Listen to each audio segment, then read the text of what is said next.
एक छोटे से गांव में रामू नाम का एक बूढ़ा आदमी रहता था। वह बहुत गरीब था और उसका शरीर हमेशा बीमारियों से घिरा रहता था।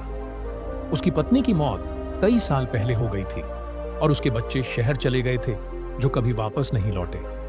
रामू अकेला था और उसकी हालत दिन दिन बिगड़ती जा रही थी।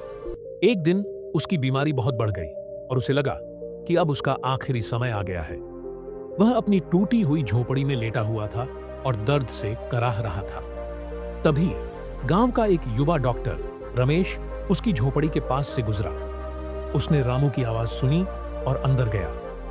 रमेश ने रामू की हालत देखी और बिना सोचे समझे उसका इलाज शुरू कर दिया। उसने अपनी जेब से पैसे निकालकर दवाइयां खरीदी और रामू की देखभाल करने लगा।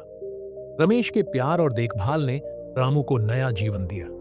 कुछ हफ्तों में रामू की सेहत में सुधार होने लगा। रामू की आंखों में खुशी के आंसू थे।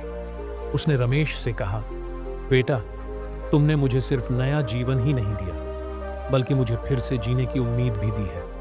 रमेश ने मुस्कुराते हुए कहा, रामू बाबा, इंसानियत ही सबसे बड़ी दौलत है। इस घटना के बाद रामू ने गांव के बच्चों को पढ़ाना शुरू कर दिया और रमेश ने गांव में एक छोटा सा क्लिनिक खोलकर गरीबों की मदद करना जारी रखा।